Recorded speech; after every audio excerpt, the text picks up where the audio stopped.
क्या एक सच्चा राजा धन और सौंदर्य के मोहक आकर्षण के बीच योग्य वर का चयन कर सकता है?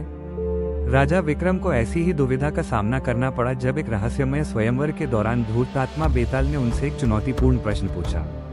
जैसे ही चांदनी रात ने प्राचीन वृक्षों की छाया को अपने आगोश में ले लिया, राजा विक्रम बेताल को अपने कंधे पर बैठाकर उस भव्य महल के पास पहुंचे जहां स्वयंवर का आयोजन किया जाना था। हवा में चमेली की खुशबू और एकत्रित भीड़ की उत्सुकता भरी बड़बड़ाहट गूंज रही थी। बेताल ने अपनी डरावनी आवाज में राजा के कान में फुसफुसाया, हे शक्तिशाली शासक, ये तुम्हारा परीक्षण है। राजकुमारी का हाथ पाने के लिए होड़ कर रहे इन प्रेमियों को देखिए। उनमें से एक राजकुमार है जो भूमि और सोने से समृद्ध है, दूसरा अद्वितीय वीरता वाला योद्धा है और अंतिम एक प्रखर बुद्धि वाला ऋषि है।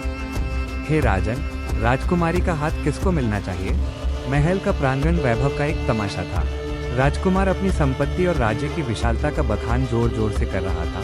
उसके वस्त्र सोने से चमक रहे थे। अपने भव्य कवच और बहादुरी की कहानियों के साथ योद्धा ने अपनी शक्ति का प्रदर्शन करके दर्शकों को मंत्रमुग्ध कर दिया। इस बीच ऋषि चुपचाप एक तरफ खड़े रहे।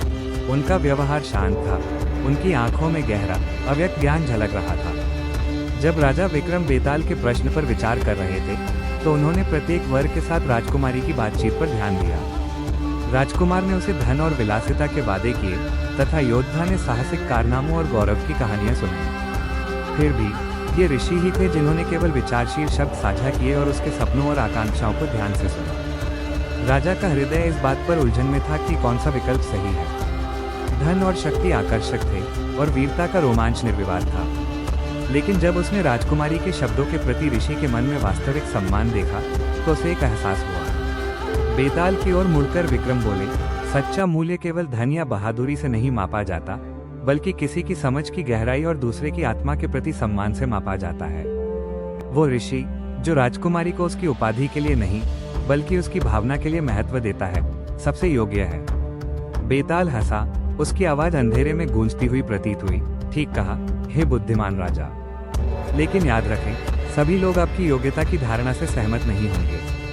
जैसे जैसे रात करीब आती गई और बेताल छाया में लुप्त हो गया, राजा विक्रम को लगा कि उनके कंधों से एक भार उतर गया है।